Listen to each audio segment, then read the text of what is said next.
Konnichiwa guys, कैसे हो आप सब। तो गाइस, आज से मैं एक नया एनिमे एक्सप्लेन करने जा रहा हूँ जिसका नाम है जापान सिंक, जो कि 2020 में आया था। और ये काफ़ी ज़्यादा मस्त एनिमे है क्योंकि मैंने इसका पहला एपिसोड देखा है, मुझे काफ़ी ज़्यादा पसंद आया है। इस एनिमे को पूरा देखना आपको काफ़ी ज़्यादा पसंद आने वाला है। तो अब वीडियो की तरफ बढ़ते हैं। एपिसोड की शुरुआत में हमें दिखाया जाता है एक प्लेन जिसमें कि अनाउंसमेंट हो रहा होता है कि सभी लोग कृपया अपनी सीट बेल्ट पहन ले, हम लोग हानेडा इंटरनेशनल एयरपोर्ट में उतरने वाले हैं। और हमें दूसरी तरफ एक लड़की दिखाई जाती है जो कि एक स्टेडियम में होती है जिसका नाम आयुमू होता है, जो कि अपनी रेसिंग की प्रैक्टिस कर रही होती है। और जब रेस खत्म हो जाता है तो उसकी कोच बोलती है 4 साल के अंदर अंदर तुम्हारे हाथ में एक फ्लैग होना चाहिए जापान का, और इसी डेडिकेशन के साथ तुम दौड़ो। और ये सुन के आयुमू बोलती है 4 साल, ये तो बहुत लंबा होता है। और फिर तभी जो कोच होती है वो सबको बता रही होती है उनका पोजीशन क्या है और उनको कैसे करके ये रेस जीतना है 400 मीटर का। और फिर तभी वहां पे अचानक से भूकंप आ जाता है बहुत जोर से, और जो पूरा स्टेडियम है वो पूरा हिलने लगता है। और फिर हमें बाहर जापान का भी सीन दिखाया था जहाँ पे कि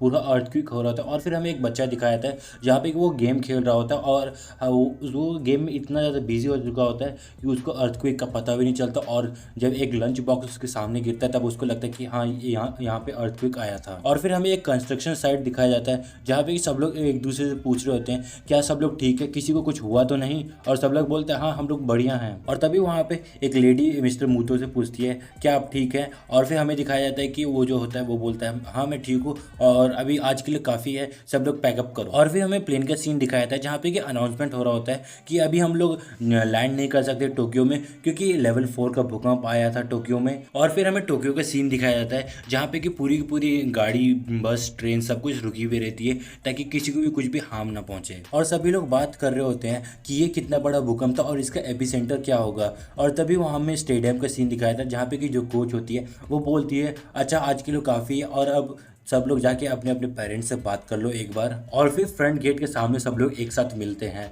और फिर हमें चेंजिंग रूम का सीन दिखाया जाता है जहाँ पे कि सभी लोग चेंज कर रहे होते हैं। और फिर वहीं पे एक लड़की चेक कर रही होती है कि कौन से लेवल का अर्थक्वेक आया था। तो वो बोल रही होती है कि टोक्यो में लेवल 5 का अर्थक्वेक आया है और ओकिनावा में लेवल 7 का। और ये देख के जो अपनी आयुमू होती है वो बहुत ज़्यादा घबरा जाती है क्योंकि लेवल 7 का अर्थक्वेक अभी तक नहीं आया था। और फिर तभी हमें दिखाया जाता है कि जो फ़ोन में है सबके फ़ोन में अलार्म बजने लगता है अर्थक्वेक के लिए, क्योंकि फिर से एक और बहुत बड़ा अर्थक्वेक आने वाला होता है। और फिर वहीं पे एक लड़की बोलती है कि ये पक्का थोड़ा छोटा सा शॉक होगा। और फिर हमें दिखाया जाता है वहाँ पे अर्थक्वेक आ जाता है और वो इतने ज़ोर से होता है कि वहाँ के सारे सामान और जितने भी बच्चे थे सब हवा में उड़ने लगते हैं। और फिर सारा का सारा सामान उन बच्चों के ऊपर गिरने लगता है और वहाँ पे सारे बच्चे रोने लगते हैं, चिल्लाने लगते हैं। और फिर हमें स्टेडियम का सीन दिखाया जाता है जो कि कंस्ट्रक्शन साइड होता है, और वहाँ पे भी भूकंप आता है। और वहीं पे हमें मिस्टर मूतो दिखाया जाता है जो कि वहाँ से ऊपर से गिर जाता है, जो कि कंस्ट्रक्शन साइट पे होते हैं। और फिर हमें मिस्टर मूतो का बेटा दिखाया जाता है जो कि गेम खेल रहा होता है, और तभी वहाँ पे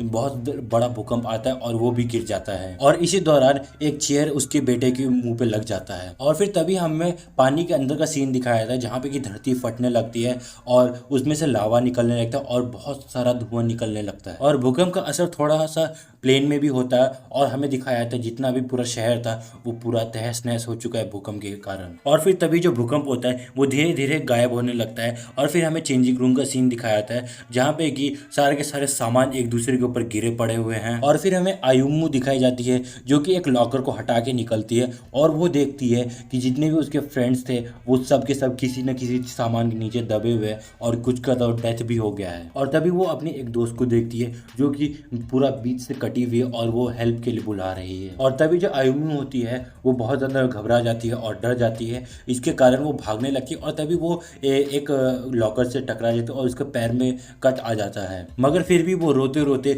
वहाँ से निकल जाती है। और फिर हमें स्टेडियम का सीन दिखाया जाता है, कंस्ट्रक्शन साइट दिखाया जाता है जहाँ पे कि मिस्टर मूतो बच चुके होते हैं क्योंकि उन्होंने अपने आप को एक रोप से बांध रखा था जो कि कंस्ट्रक्शन साइट पे हमेशा नेसेसरी होता है ताकि कोई हादसा ना हो जाए। और यही चीज़ मिस्टर मूतो को काम दिया। और फिर हमें मिस्टर मूतो का बेटा दिखाया जाता है जो कि जमीन पे लेटा हुआ है और सारे के सारे सामान इधर उधर बिखरे पड़े हुए रहते हैं। और फिर तभी मिस्टर मूतो के बेटे को याद आता है कि उसके पापा ने उससे क्या कहा था, जब भी कोई अर्थक्वेक आए तो फटाफट वो घर के बाहर आ जाए। और तभी जो उसका बेटा था वो रेंगते रेंगते बाहर आ रहा होता है, मगर उसको बहुत ज़्यादा डैमेज आया हुआ रहता है। और फिर हमें शहर का सीन दिखाया जाता है जहाँ पे की जो ज़मीन है वो उखड़ के बाहर आ चुकी होती है, सारे के सारे रोड इधर उधर बिखरे पड़े रहते हैं, निकल के बाहर आए हुए रहते हैं और सारे के सारे लोग रो रहे होते, चिल्ला रहे होते हैं, हेल्प के लिए पुकार रहे होते हैं। और फिर हमें आयुमू दिखाई जाती है जो कि भाग के कहीं जा रही होती है और हमें बताया जाता है अगर आज अर्थक्वेक नहीं आया होता तो वो लोग जनरली क्या कर रहे होते। तो वो बताती है कि आज हमारी मॉम आती और हमें कार से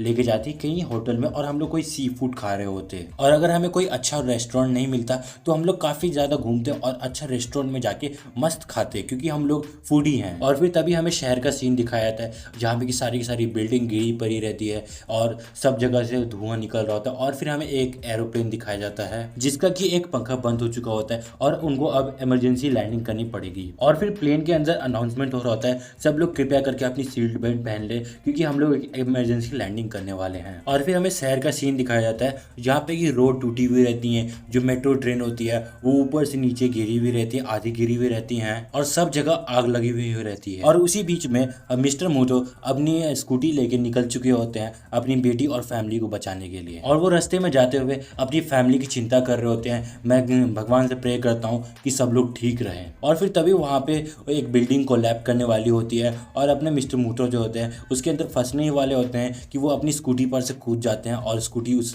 बिल्डिंग के नीचे आ जाती है। और फिर हमें यहाँ प्लेन का सीन दिखाया जाता है जहाँ पे कि इमरजेंसी लैंडिंग हो चुकी होती है और सब लोग रेडी रहते हैं बाहर निकलने के, और सब लोग हल्ला कर रहे होते हैं कि मुझे पहले जाने दो, मुझे पहले जाने दो, मेरा बच्चा है, ये है, वो है। और फिर तभी हमें मिस मूतो दिखाई जाती है जो कि देखती है कि वहाँ से बहुत तेज में पानी का बहाव आ रहा है और वो लंबी सांस लेती है और पानी में कूद जाती है और वो तैर के जा ही होती है। तभी वो देखती है कि एक बच्चा वहाँ पे मदद के लिए बुला रहा है तो वो उसकी मदद करने के लिए चली जाती है। और फिर हमें एक खूबसूरत सा सीन दिखाया जाता है जो जिसमें कि पूरा शहर तबाह हो चुका है मगर फिर भी वो कितना खूबसूरत लग रहा है। और फिर हमें आयुमू दिखाई जाती है जो कि इधर उधर अपने पेरेंट्स और फैमिली मेम्बर्स को ढूंढ रही होती है मगर उसको कुछ भी पता नहीं चल रहा होता है और वो अपने फ़ोन में देखती है सिग्नल भी नहीं होता और इस वजह से उसके जो पैर होते हैं वो कांप रहे होते हैं। और फिर वो अपने घर पहुंच जाती है जहाँ पे वो देखती है उसका जो बिल्डिंग होता है वो पूरा तहस नहस हुआ पड़ा होता है। और जब वो वहाँ खड़ी रहती है तब हमें बताया जा रहा होता है कि उसके डैड ने उसका घर कैसे बनाया था, उसको अपने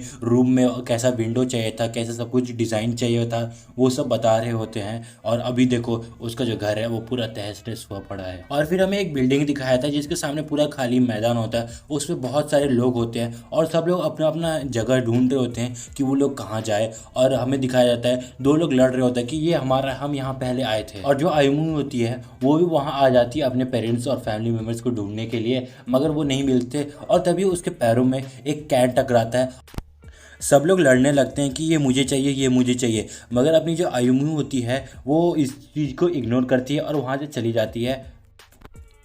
और वो थोड़ी देर आगे जाने के बाद आगे जाके रोने लगती है और नीचे बैठ जाती है। और फिर अचानक से वो देखती है पहाड़ पे कुछ रंग बिरंगे लाइट लगे हुए रहते हैं। और फिर सीन कट होता है, हमें मूतो की पत्नी का सीन दिखाया जाता है जहाँ पे कि वो किसी से फ़ोन मांग रही थी और बोल रही थी क्या मैं कॉल कर सकती, मगर वो मना कर देती है। और जो लेडी मना करती है वो बोलती है अरे वो पहाड़ पे वो क्या है। और फिर जो मिस मूतो होती है वो भी देख लेती है कि वो पहाड़ पे बहुत सारे लाइट लगे हुए रहते हैं। और फिर हमें आयुमू दिखाई जाती है जो कि वहाँ पहाड़ पे जाने के लिए भाग रही होती है। और फिर वो थोड़ी देर भागने के बाद पहाड़ की सीढ़ियों तक आ जाती है और वो सीढ़ियों पे जाके देखती है कि वहाँ पे बहुत सारे लाइट लगे हुए रहते हैं। और फिर वो सीढ़ियाँ चढ़ के ऊपर आ जाती है और वहाँ ऊपर जाते ही जो उसे डैड चिल्लाती है और उसका जो डैड होता है मिस्टर मूतो वो वहाँ पे आ जाता है और उसको बोलता है कि तुम सेफ हो, थैंक गॉड। और फिर जो आयुमू के डैड होते हैं वो उसको बोलते हैं क्या तुम्हें तुम्हारा भाई मिला, क्योंकि मैं जब घर पे गया तो वहाँ पे कोई भी नहीं था। तो आयुमू बोलती है मैं भी गई थी मगर मुझे भी वहाँ पे कोई भी नहीं मिला। और फिर उसके डैड बोलते हैं कि ये लाइट्स मैं तब तक जला के रखूँगा जब तक सब लोग यहाँ पे वापस नहीं आ जाते हैं। और तभी वहाँ पे एक लड़की आ जाती है उसके भाई को लेके और वो बोलती है ननामी तुम आ गई। और फिर उसका भाई बोलता है क्या ये तुम हो आयुमी, तो वो बोलती है हाँ मैं हूँ। और तुम्हारे आँखों को क्या हुआ है, तो बोलते हैं कि मेरी आँखों में पता नहीं क्या हो गया। और फिर वो हमें दिखाया जाता है कि आयुमू जो होती है उसको पट्टी निकालती है और देखती है कि उसके आँखों को कुछ भी ना, उसके जो आईब्रो है उसके ऊपर चोट लगा हुआ था। और फिर तभी उसके जो डैड होते हैं उसके आईब्रो के ऊपर स्टेपलर लगा देते ताकि वो जो चोट है वो जल्दी से ठीक हो जाए। और फिर जो उसकी बहन होती है वो बोलती है ये अच्छा लग रहा है, ऐसा लग रहा है कि तुमने पियर्सिंग कराया है। और फिर तभी उसके जो डैड होते हैं वो बोलते हैं तुम अपनी मॉम जैसे साउंड कर रही हो। और फिर तभी उसकी मॉम आ जाती है और बोलती है क्या तुम्हें मेरे जैसा बिल्कुल भी बनना नहीं है क्या। और फिर सभी लोग वहाँ पे खुश हो जाते हैं कि मिस मूतो आ चुकी होती है। और फिर हमें शहर का सीन दिखाया जाता है जो कि पूरा तहस नहस हुआ पड़ा हुआ रहता है। और फिर तभी हमें मिस मूतो और बाकी सब दिखाई जाती हैं जो कि जहाँ पे मिस मूतो बोलती है क्यों ना हम लोग एक फैमिली पिक्चर ले, क्योंकि सब यहाँ आ चुके हैं तो हमें एक फैमिली पिक्चर लेना चाहिए। तभी वो जो नाओमी होती है वो उसको बोलती है कि मैं यहाँ पे फ़ोटो ले सकती हूँ। और फिर अपनी जो आयुमी होती है वो पीछे किसी को देखती है जो कि बैठ के गाना सुन रहा होता है और फिर वो फ़ोटो खिंचाने के लिए रेडी हो जाती है। और फिर तभी जो ननामी होती है वो बोलती है काश मेरी भी फैमिली यहाँ पे आ जाती तो मैं भी एक फ़ोटो ले लेती। तो जो मिस मूदो होती है वो बोलती है चिंता मत करो, सब लोग वापस यहाँ आ जाएंगे। और तभी हमें दिखाया तो सब लोग बोलने लगते हैं कि यहाँ पे सिग्नल वापस आ चुका है, सबके फ़ोन में सिग्नल आ चुका होता है। और फिर तभी वहाँ पे अचानक से जो आयुमी होती है वो बैठ के रोने लगती है और बहुत ज़्यादा रोती है। और फिर वहाँ पे सभी लोग पूछने लगते हैं क्या हुआ तुम्हें, तुम रो क्यों रही हो, तुम रो क्यों रही हो।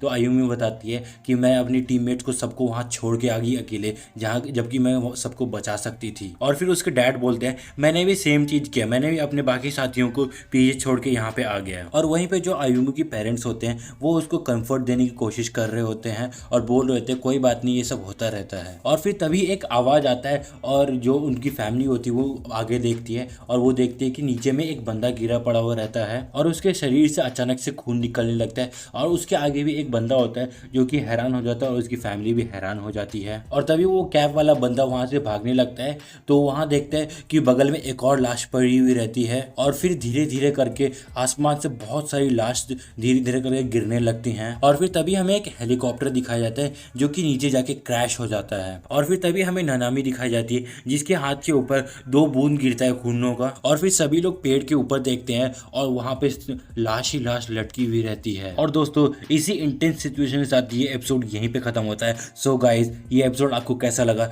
प्लीज़ कमेंट सेक्शन में बता देना, लाइक कर देना, सब्सक्राइब कर देना। मैं मिलूंगा अगले वीडियो में, तब तक के लिए सायोनारा।